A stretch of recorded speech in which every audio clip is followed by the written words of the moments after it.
Bonjour à tous, aujourd'hui je vais vous présenter un cas clinique en biochimie sur le diabète de type 2. Tout d'abord, voici l'énoncé. Il s'agit de Monsieur D, 65 ans, qui consulte son médecin généraliste suite à la découverte de glycémie à jeun à 10 et à 11 mmol par litre à un mois d'intervalle. De plus, le patient se plaint d'une asthénie, de polyurie et d'une soif intense. Le patient pèse 95 kg pour 1,75 m avec un tour de taille à 105 cm. Ses principaux antécédents sont une insuffisance rénale chronique modérée connue depuis 1 an, une hypertension artérielle connue depuis 6 ans et un tabagisme actif estimé à 20 paquets par année. Donc, tout d'abord, ici, il y a plusieurs choses à relever. Donc, on voit qu'il s'agit d'un patient relativement âgé. On apprend qu'il a réalisé 2 glycémies à jeun, dont les résultats étaient de 10 et de 11 mmol par litre. Donc, il y a une petite astuce. Tout d'abord, quand on a des résultats en millimol par litre, on peut les convertir en grammes par litre en divisant par 5,5. Dans notre cas, on obtient des glycémies respectives de 1,81 et de 2 grammes par litre à un mois d'intervalle. Par rapport aux signes cliniques, le patient se plaint d'une asthénie, de polyurie et d'une soif intense, ce qui nous rappelle les signes cliniques du syndrome cardinal qui comprenaient la fatigue, le syndrome polyuropolydipsique et l'amaigrissement. Ensuite, il a un poids de 95 kg pour une taille de 1,75 m. Donc on peut déjà calculer l'indice de masse corporelle qui est égal au poids divisé par la taille mise au carré, ce qui correspond à un IMC de 31,02. Le patient est donc en statut d'obésité.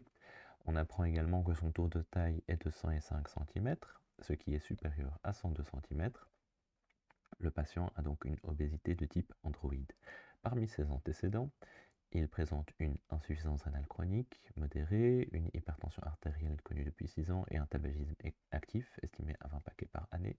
Tout ça, ce sont des facteurs de risque cardiovasculaire. Par rapport à l'unité paquet année, il s'agit du nombre de cigarettes fumées par jour multiplié par le nombre d'années, le tout divisé par 20. Donc ici, dans notre cas, c'est comme si le patient avait fumé un paquet par jour pendant une durée de 20 ans. Pour la suite de l'énoncé, dans ses antécédents familiaux, on retrouve un frère suivi pour un diabète de type 2, ainsi que son père suivi pour un infarctus du myocarde ayant eu lieu à 50 ans.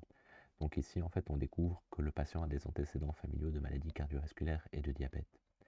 Par rapport au bilan biologique réalisé avant la visite, on va tout d'abord interpréter le bilan glucidique. Celui-ci comprend la glycémie à jeun et le dosage de l'hémoglobine glyquée. Par rapport à la glycémie à jeun, elle est de 11 mmol par litre, ce qui est supérieur à 5,5 mmol par litre. Il s'agit donc d'une hyperglycémie. Comme dit plus tôt, on peut déjà affirmer qu'il s'agit d'un diabète de type 2, car toute glycémie supérieure à 5,5 mmol par litre réalisée 2 fois de manière fortuite. Donc il s'agit d'un diabète selon les critères de l'OMS. Par rapport à l'hémoglobine glyquée, ici elle est de 9%, ce qui est supérieur à 6%. Il s'agit donc d'un diabète qui est mal équilibré et il est non contrôlé au long terme. Par rapport au bilan lipidique, le dosage s'effectue grâce à un simple prélèvement sanguin. Pour rappel, il faut être à jeun depuis 12 heures et avoir suivi un régime alimentaire normal dans les semaines précédentes. Voici les résultats obtenus du bilan lipidique. Tout d'abord par rapport aux triglycérides, donc ils sont élevés, il s'agit donc d'une hypertriglycéridémie. Le taux de HDL cholestérol, également appelé le bon cholestérol, est diminué. Par rapport au taux de LDL cholestérol, il est augmenté. Il est également appelé le mauvais cholestérol. Par rapport au cholestérol total, il est également augmenté. Donc, en résumé, ici, le patient souffre d'une hypertriglycéridémie associée à une hypercholestérolémie à prédominance de LDL. Donc, on peut déjà dire que, selon la classification de Fredrickson, il s'agit d'une dyslipidémie mixte de type 2B. Par rapport au bilan rénal, le patient avait un débit de filtration glomérulaire de 50 ml par minute, ce qui est inférieur à 90 ml par minute. Il s'agit donc d'une insuffisance rénale chronique de stade modéré. Pour rappel, voici les différents stades de l'insuffisance rénale. Donc, pour estimer le stade, on va tout d'abord calculer le débit de filtration glomérulaire. En fonction de celui-ci, on va établir le stade et ainsi définir la maladie rénale. Dans notre cas, Le DFG était de 50 ml par minute. Il s'agit donc du stade 3A. Il s'agit donc d'une insuffisance rénale modérée. Par rapport aux questions, quelle est l'anomalie glycémique retenue? Quelles sont les cibles de l'hémoglobine glyquée et de LDL cholestérol retenues pour ce patient? Quel est le traitement de première intention de cette pathologie? Le décrire. Au bout de 3 mois, le patient revient en consultation, il rapporte une analyse de sang avec une hémoglobine glyquée à 8%. Enfin, la dernière question, quels sont les traitements médicamenteux possibles pour ce patient en première intention? Par rapport à la correction, concernant la première question, quelle est l'anomalie glycémique retenue? Tout d'abord, on va retenir un diabète de type 2. Il y a plusieurs arguments qui nous orientent vers ce diagnostic.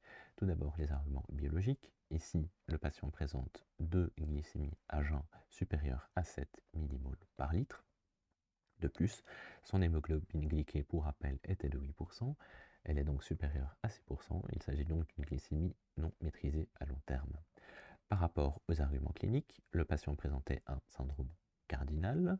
Enfin, par rapport aux arguments épidémiologiques, le patient était âgé de plus de 40 ans et il avait 65 ans. On apprend qu'il avait également des antécédents familiaux de diabète de type 2 et d'infarctus du myocarde, associés à une obésité de type androïde, associés également à des pathologies telles que l'insuffisance rénale ainsi que la dyslipidémie. Par rapport aux cibles de l'hémoglobine glyquée et de LDL cholestérol retenu pour ce patient, on va tout d'abord s'intéresser à la cible de l'hémoglobine glyquée. Ici, la cible est individualisée selon le patient, c'est-à-dire qu'elle est calculée en fonction du profil et de son état général. Ici, le patient, il avait une insuffisance rénale chronique modérée, il était âgé, mais en bon état général. Alors ici, il s'agit des recommandations émises par les hautes autorités de santé en 2013. Il s'agit de recommandations françaises. Ici, les objectifs glycémiques sont établis selon le profil du patient. Donc ici, le cas général, chez les patients diabétiques de type 2, nouvellement diagnostiqués dont l'espérance de vie est supérieure à 15 ans, mais sans antécédents cardiovasculaires, la cible est de 6,5%. Cependant, chez la plupart des patients diabétiques, on retient la cible de 7%. Si ce diabète est associé à des comorbidités, des complications macrovasculaires ou une longue durée d'évolution, la cible sera alors de 8%. Chez les personnes âgées, on les catégorise en 3 types, soit les personnes âgées vigoureuses, fragiles ou malades. On aura alors respectivement des cibles de 7, 8 ou 9%. Par rapport aux patients avec des antécédents de maladies cardiovasculaires, donc si celles-ci sont non évoluées, il s'agira d'une cible de 7%. Si elles sont évoluées, il s'agira d'une cible de 8%. Enfin, par rapport aux patients avec des insuffisances rénales chroniques, si celle-ci est modérée, ce sera alors une cible de 7%, sévère 8%. Chez les femmes enceintes, en cas de désir de grossesse, on visera une cible de 6,5%. Et lors d'une grossesse, on visera également une cible de 6,5%, mais celle-ci sera associée à une glycémie à jeun inférieure à 0,95 g par litre et une glycémie postprandiale, c'est-à-dire une glycémie réalisée 2 heures après un repas inférieure à 1,20 g par litre.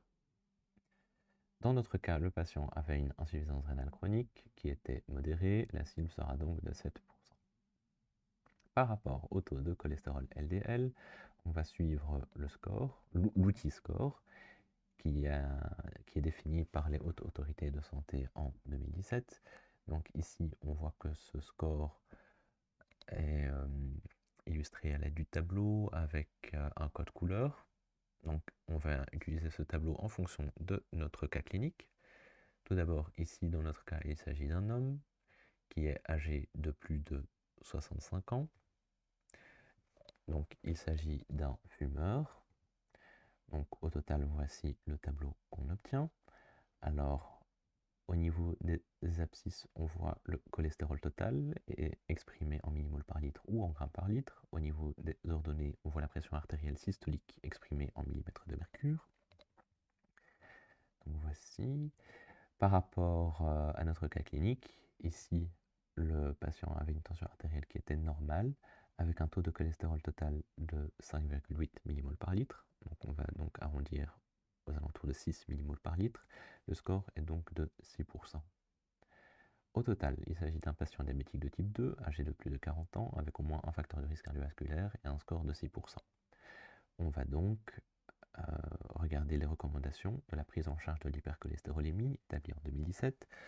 Donc ici, juste pour exemple, si ce score est inférieur à 1%, le risque cardiovasculaire est faible. Les objectifs de cholestérol LDL seront alors inférieurs à 1,9 g par litre.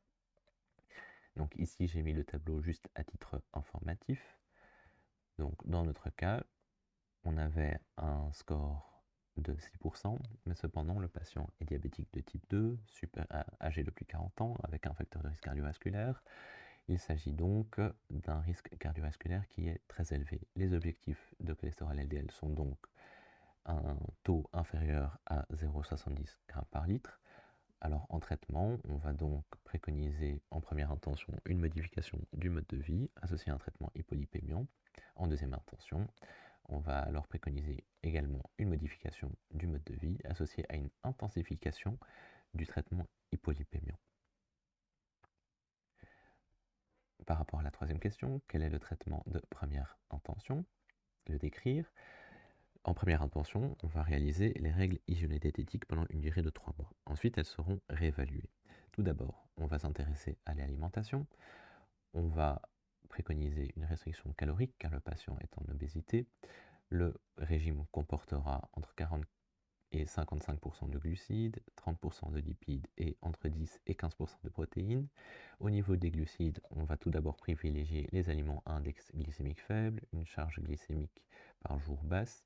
Par rapport aux lipides, on va conseiller moins de 10% d'acides gras polyinsaturés, plus au moins 10% d'acides gras polyinsaturés et 10% d'acides gras monoinsaturés, bien sûr en privilégiant les oméga 3, en limitant les graisses animales, en privilégiant les graisses végétales, en privilégiant les fibres, car le patient présentait une hypercholestérolémie. Par rapport à son hypertension, on va également préconiser un régime hyposodé comprenant moins de 6 g de sel par jour. Ensuite, par rapport aux facteurs de risque, on va essayer de les limiter. On va alors faire une action au niveau de l'alcool et du tabac. Bien sûr, préconiser un arrêt complet de l'alcool. Au niveau du tabac, on va peut-être proposer une aide pharmacologique à l'aide de substituts nicotiniques tels que les patchs, les gommes à mâcher ou les médicaments. Enfin, on va préconiser une activité physique, c'est-à-dire réaliser une activité physique au moins 3 fois 30 minutes par semaine. Pour la suite de l'énoncé, au bout de 3 mois, le patient revient en consultation, il rapporte une analyse de sang avec une hémoglobine glyquée à 8%. Enfin, la dernière question sera: quels sont les traitements médicamenteux possibles pour ce patient en première intention? Donc ici, la cible de l'hémoglobine glyquée, en fait, elle est non atteinte au bout de 3 mois. On va donc préconiser un traitement médicamenteux. Par rapport aux recommandations générales, on va préconiser une monothérapie en première intention. Le traitement sera introduit à la dose minimale efficace afin de favoriser la tolérance. Il sera également réévalué tous les 3 mois. Attention, parce que ici, le patient présentait une insuffisance rénale. On va donc à tout prix éviter les molécules à élimination rénale.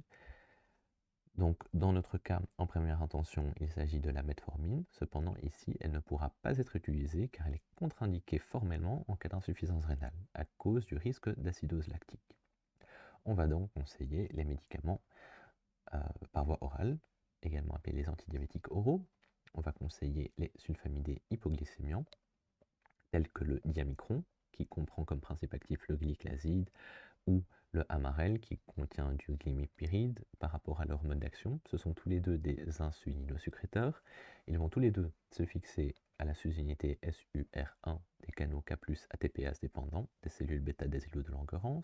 Il y aura alors une augmentation de la libération d'insuline. Ce traitement sera à vie et à réaliser par voie orale. Il faudra le prendre 30 minutes avant les repas et éviter de les prendre en cas de jeûne. Il y a également les glinides de la famille des répaglinides. On prend par exemple, c'est également le cas du Novonorm, Donc ici, il a exactement le même mode d'action que les médicaments précédents. Il s'agit d'insulinosécréteurs qui vont permettre d'augmenter la libération d'insuline. Ces médicaments, par rapport aux précédents, seront à administrer 15 minutes avant les repas. Voici mes références utilisées. J'ai utilisé le MICBook ainsi que les cas cliniques de biochimie des éditions Prépa Pharma. Donc, je vous remercie pour votre attention et n'hésitez pas à vous abonner si vous voulez plus de contenu. Merci beaucoup.